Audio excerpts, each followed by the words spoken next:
खींच रखे थे। दोनों ही किसी एक बात को लेकर जबरदस्त आर्ग्यूमेंट कर रहे थे। अब आगे ये नजारा देखकर सब एक दूसरे की ओर अविश्वास देखने लगे। वहीं राधिका, वंशिका, रश्मि और आस्था का दिल जोरों से हंसने का कर रहा था, क्योंकि यह सिचुएशन काफी फनी थी। दोनों बच्चों की तरह एक दूसरे के बाल खींचते हुए झगड़ रहे थे। अब जल्दी से दादाजी उन दोनों मियाँ बीवी की लड़ाई में कूद पड़े और उन दोनों को नाराजगी से देखकर अपनी आवाज कड़क करते हुए आहान से पूछते हैं, अरे यह क्या कर रहा है नालायक? रौनक बिटिया के बालों को क्यों खींच रहा है? उसके बालों में दर्द हो रहा होगा। ये क्या कर रहा है तू? तेरी बीवी प्रेग्नेंट है तो तू उसके साथ ऐसा सलूक कैसे कर सकता है?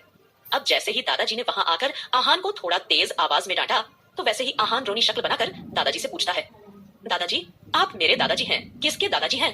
आप जब देखो सिर्फ इसकी साइड लेते रहते हैं। आखिर आप ऐसा कैसे कर सकते हैं? आप कभी मुझे समझने की कोशिश क्यों नहीं करते? मैं लड़ाई की शुरुआत नहीं करता हूँ, लड़ाई की शुरुआत हमेशा यही करती है। मैं हमेशा इसी की सारी बातें मानता हूँ। इतना ही नहीं, रात रात भर बैठकर इसके पैर तक दबाता हूँ, उसके सर में तेल लगाता हूँ, पैरों की मसाज करता हूँ। लेकिन यह है कि मेरी एक बात नहीं मान सकती। यह ऐसा कैसे कर सकती है? अब जैसे ही आहान ने रोते हुए ये सारी बातें कही, तो वैसे ही सभी लोग सीरियस एक्सप्रेशन के साथ उसकी बातें गौर से सुनने लगे। वहीं रौनक भी अब रोते हुए दादाजी की ओर देखकर एकदम से बोलती है, दादाजी यह सारी गलती इस बंदर की है, ये मेरी कोई बात नहीं मानता है। अब रौनक के मुंह से ये बात सुनकर सब एक दूसरे की शक्ल नासमझी में देखने लगे और परेशान होकर सोचने लगे कि आखिर ऐसी भी क्या बात हो गई जो ये दोनों इस तरह से लड़ झगड़ रहे हैं। तभी आस्था ने कुछ सोचते हुए सीधा नानी माँ को तिरछी नजरों से देखकर कुछ इशारा किया। नानी माँ ने देर न करते हुए तुरंत उन दोनों के पास चली आई और रौनक के सर पर बड़े ही प्यार से हाथ फेरते हुए वो कोमलता से बोली, रौनक बिटिया, क्या बात है बिटिया? तुम मुझे बताओ, मैं तुम्हारी नानी माँ हूं ना, सब ठीक कर दूंगी। तुम मुझे बताओ क्या परेशानी है? अब नानी माँ को अपने सामने देखकर रौनक का दिल भर आया। वो अपने आंसू रोकते हुए बताती है, आपको पता है नानी माँ, थोड़ी देर पहले मैंने इस छछूंदर से बोला कि मेरी आज डॉक्टर के साथ अपॉइंटमेंट है, तो ये मेरे साथ चले। तो इसने मुझे बोला कि मैं किसी ड्राइवर के साथ या फिर वंशिका दीदी, राधिका दीदी या रश्मि दीदी के साथ चले जाऊं, लेकिन मैं अपने पति के साथ हॉस्पिटल जाना चाहती हूँ। ये ऐसे कैसे कर सकता है नानी माँ? क्या इसे मेरे साथ नहीं जाना चाहिए? अब रौनक की बात सुनकर सब लोग एक दूसरे को आश्चर्य से देखने लगे और सोचने लगे, रौनक तो बिल्कुल ठीक कह रही है। वैसे भी ऐसी हालत में उसके पति का उसके साथ होना बेहद जरूरी है, तो फिर आहान उसे इस तरह से मना कैसे कर सकता है? तब आकाश आहान को नाराजगी से घूरते हुए बोला, आहान ये क्या बदतमीजी है? तू इस बात के लिए रौनक को कैसे मना कर सकता है? आकाश की आवाज में गुस्से को भांपते हुए आहान एक पल के लिए ठिठक गया और अगले ही पल चिड़चिड़ी आवाज में बोला, हाँ हाँ आकाश भाई, आप भी मुझे डांट लो। आपने इसकी तो पूरी बात सुन ली, लेकिन मेरी कोई बात सुनी? आकाश भाई शायद आप भूल रहे हैं कि हमें कितने इंपॉर्टेंट काम करने हैं। ऊपर से अगर अरमान भाई ने एक बार भी इसे मेरे साथ में देख लिया, तो वह हम दोनों का भी टाइगर भाई और मारिया दीदी की तरह तलाक करवा देंगे, और मैं इससे अलग नहीं रहना चाहता। यह मेरी बात समझती क्यों नहीं है कि हम इस तरह एक साथ खुलेआम बाहर नहीं जा सकते? अब जैसे ही आहान ने अपनी दर्द भरी दास्तां सुनाई, तो वैसे ही सब लोगों का चेहरा पूरी तरह से मुरझा गया। वहीं आकाश रश्मि को बेचैनी से देखने लगा, क्योंकि कुछ दिन पहले रश्मि ने भी आकाश से अपने साथ चलने की बात कही थी, लेकिन आकाश ने भी अरमान का हवाला देकर उसकी बात टाल दी थी कि वह अकेले ही अपना ध्यान रखे और अपना चेकअप वगैरह खुद ही जाकर करवा ले, क्योंकि अगर गलती से भी अरमान ने उन्हें देख लिया तो लेने के देने पड़ सकते थे।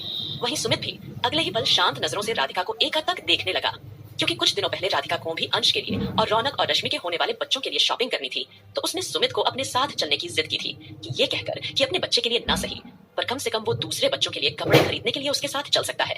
लेकिन सुमित ने भी उसे यही बात कहकर टाल दिया था कि वह इस वक्त उसके साथ कहीं जाने की जिम्मेदारी नहीं ले सकता। वहीं ध्रुव और वंशिका का भी यही हाल था। अब सब जोड़ियां एक दूसरे की ओर निराशा और लाचारी से देखने लगते हैं। वहीं आस्था को उन सब की आंखों में छुपी एक हल्की सी निराशा दिखी और उसके मन में ये भी बात चल रही थी, अरमान जी की वजह से कितने सारे शादीशुदा कपल्स की जिंदगी पर गहरा असर पड़ रहा है, लेकिन मैं ऐसा नहीं होने दूंगी। मैं इन लोगों के बीच इतनी सी भी दूरी कभी नहीं आने दूंगी, चाहे इसके लिए मुझे कुछ भी क्यों ना करना पड़े। वो हल्का सा मुस्कुराई और सीधा रौनक के सामने आकर कॉन्फिडेंस से खड़ी हो गई और रौनक का साथ देते हुए बोली, रौनक तुमने बिल्कुल भी कोई गलत बात नहीं कही, और आहान भैया आप भी गलत नहीं हो। कहीं ना कहीं मिस्टर सिंघानिया की बीमारी की वजह से आप सब एक दूसरे के साथ अपनी खुशियों से भरे मोमेंट्स एंजॉय नहीं कर पा रहे, जिससे आप सबकी शादीशुदा जिंदगी पर असर पड़ रहा है। ये आप लोगों की पर्सनल लाइफ है। आपकी जिंदगी का कितना बड़ा दिन आने वाला है, आपका बच्चा इस दुनिया में आने वाला है, तो मुझे नहीं लगता कि ऐसी सिचुएशन में आप कपल्स को अलग अलग रहना चाहिए। इसलिए मैंने डिसीजन लिया है कि बहुत जल्द मैं मिस्टर सिंघानिया को आप लोगों की शादी के बारे में बता दूंगी। आस्था के शब्द किसी धमाके की तरह थे। सभी घर वालों की आंखें शौक से खुली की खुली रह गई। उन्हें अपने कानों पर विश्वास नहीं हो रहा था। वहीं सुमित तुरंत आगे आया और आस्था को समझाते हुए हल्के गुस्से में बोला, आस्था यह कैसी बातें कर रही हो तुम अच्छी तरह से जानती हो कि हम चाहकर भी यह बात अरमान को नहीं बता सकते। सुमित की बात से सहमत होते हुए ध्रुव आगे आया और सीरियस एक्सप्रेशन से बोला, एग्जैक्टली भाभी, हम इतना बड़ा रिस्क बिल्कुल भी नहीं ले सकते। और शायद आप भूल रही हैं कि अरमान भाई ने टाइगर भाई की शादी का सच जानने के बाद किस तरह का फैसला लिया था। आस्था के ये शब्द सीधे उनके दिल पर लगे थे। सभी कपल्स एकदम से हड़बड़ा गए और वो अपनी सोचने समझने की शक्ति खो चुके थे। लेकिन तभी आस्था फुल कॉन्फिडेंस के साथ बोली, आप लोग फिक्र मत कीजिए, मैं कुछ ऐसी सिचुएशन बनाऊंगी कि खुद ब खुद मिस्टर सिंघानिया को सब कुछ पता भी चल जाएगा और उनके दिमाग पर ज्यादा जोर भी नहीं पड़ेगा। आप सब लोग मुझ पर भरोसा रखिए। फिलहाल शायद आप लोग भूल रहे हैं कि कल हमें फेस्टिवल भी मनाना है और अभी तक हमने रघुवंशी मेंशन को अच्छे से क्लीन भी नहीं करवाया है। तो मैं वहां जाकर तब तक सारा काम संभालती हूँ और उस मेंशन को क्लीन और डेकोरेट करवा देती हूँ।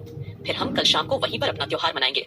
वहीं आस्था की बात सुनकर सबने अगले ही पल हामी भरी और अब सभी के चेहरे पर एक छोटी सी मुस्कुराहट तैर गई। और तभी रौनक ने खुश होकर आस्था को गले से लगा लिया और धीरे से बोली, थैंक यू आस्था, मेरी बात को समझने के लिए। लेकिन मुझे भी अरमान भाई की फिक्र है, पर मुझे कुछ समझ नहीं आ रहा कि मैं आहान से ऐसी जिद क्यों कर बैठी। ये बोलते हुए रौनक के चेहरे के चप्पे चप्पे पर केवल गिल्ट नजर आ रहा था। रौनक की आवाज में झिझक सुन आस्था मुस्कुराई और रौनक के माथे को चूम कर बोली, तुम्हारी कोई गलती नहीं है। प्रेगनेंसी में लेडीज के मूड स्विंग्स होते रहते हैं। उनका दिल जो चाहता है उन्हें वही करना चाहिए। अगर तुम्हारा दिल चाह रहा है कि तुम अपने पति के साथ डॉक्टर के पास जाओ तो तुम्हें जरूर जाना चाहिए। इसमें कुछ भी गलत नहीं है, समझी? इतना कहकर आस्था ने जल्दी ही अपनी भाषा में रौनक का गिल्ट कम कर दिया। वही रौनक आस्था की बात सुनकर सिर्फ मुस्कुरा देती है, मानो जैसे उसके दिल में सुकून सा खुल गया हो। फिलहाल आकाश बोला, मुझे लगता है कि हम सबको यहाँ से चलना चाहिए। अरमान किसी भी वक्त नीचे आ सकता है, इसलिए सब फटाफट नीचे चलो। आकाश की बात में हामी भरते हुए सब एक एक करके नीचे जाने लगे। आखिर में आहान ने रौनक को गले से लगाकर कहा, सॉरी जान, मैंने तुम्हारे बाल जोर से खींच दिए।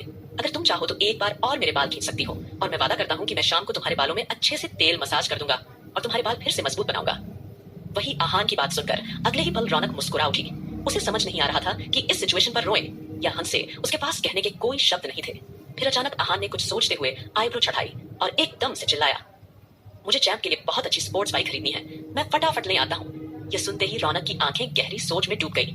उसने सोचा, आहान अंश को कितना प्यार करता है। वह उसे रेसर बनाना चाहता है, बॉक्सर बनाना चाहता है, चैंपियन बनाना चाहता है। अगर उसे लड़की हुई तो क्या आहान उसकी बेटी से भी उतना प्यार ही करेगा जितना वो अंश से करता है? यह सोचकर रौनक के मन में एक अनजाना सा डर बैठ गया और उसका दिल अनजाने में धड़क उठा। उसने अपने पेट पर हाथ रखकर धीरे से सहलाया। रौनक आमतौर पर ढीले ढाले कपड़े पहनती थी, जिससे उसका पेट दिखाई नहीं देता था। अरमान तक को पता नहीं था कि रौनक प्रेग्नेंट है, क्योंकि उसने कभी किसी लड़की को इतनी बारीकी से नोटिस नहीं किया, सिवाय आस्था के। वहीं सब लोग फिर से नीचे जाकर अपना नाश्ता करने डाइनिंग टेबल बैठे। वही आस्था कुछ गहरी सोच में खोई हुई थी। तभी अचानक आस्था ने देखा कि वसुंधरा अभिमान जी को घूर रही है और अंश अभिमान जी की गोद में था। यह देखकर आस्था कंफ्यूजन में पड़ गई, क्योंकि जब से वह इंडिया वापस आई थी उसका पूरा ध्यान अरमान की सेहत पर था। बाकी लोगों को उसने इतनी अहमियत नहीं दी, लेकिन अब वसुंधरा को देखकर उसके दिमाग में एक खुराफाती आइडिया आया। उसकी आंखें गोल गोल घूमने लगी और उसने नानी माँ के कान में कुछ कहा। आस्था अच्छी तरह जानती थी कि नानी माँ वसुंधरा से ही उसके मन मुताबिक काम करवा सकती हैं। थोड़ी देर बाद जल्द ही वीर और वसुंधरा नानी माँ के सामने अदब से खड़े हो गए और नानी माँ ने दोनों को ऊपर से नीचे तक तंज भरी नजरों से देखा और फिर उन्हें तीखी आवाज में बोली, जैसा कि आप दोनों को पता है, कल शाम हम जन्माष्टमी का त्योहार रघुवंशी मेंशन में ही मनाएंगे।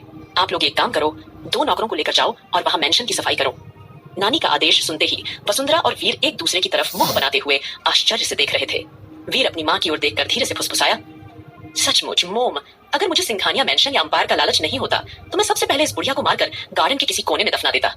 ये बोलते हुए वीर की आंखें गुस्से से सुलग गई। नानी माँ ने चश्मा ऊपर नीचे करते हुए अपनी आंखें मटकाई और उनसे पूछा, यह आपस में क्या खुसुर फुसुर कर रहे हो तुम दोनों? क्या तुम्हें सुनाई नहीं दिया मैंने क्या कहा? जल्दी जाओ और रघुवंशी मेंशन की सफाई करवाओ और अच्छी तरह सारा काम करो। वैसे भी वसुंधरा, तुम कभी घरेलू औरत नहीं रही, तुम्हें पता भी नहीं होगा कि सजावट कैसे करनी है। एक काम करो, इंटरनेट पर देखकर सीख लो, क्योंकि हमारे पास इतना टाइम नहीं कि हम तुम्हें सब कुछ समझाएं। चलो अब फटाफट रघुवंशी मेंशन जाओ। यह कहकर नानी माँ ने वीर और वसुंधरा को तंज कसते हुए वहां से भेज दिया। इधर आस्था, जो यह सारी बातें सुन रही थी, उसे मन ही मन हंसी आ रही थी, क्योंकि पहले वसुंधरा को हर तरह की चीजें आसानी से मिल जाती थी, उसकी हर ख्वाहिश पूरी की जाती थी। मगर जब से अरमान ने उसे बर्बाद किया है, तब से वसुंधरा और वीर की जिंदगी पूरी तरह से बदल चुकी थी। लेकिन अब वसुंधरा की ये हालात देखकर कहीं ना कहीं आस्था के बेचैन दिल को बहुत सुकून मिल रहा था। दोस्तों, आप लोगों के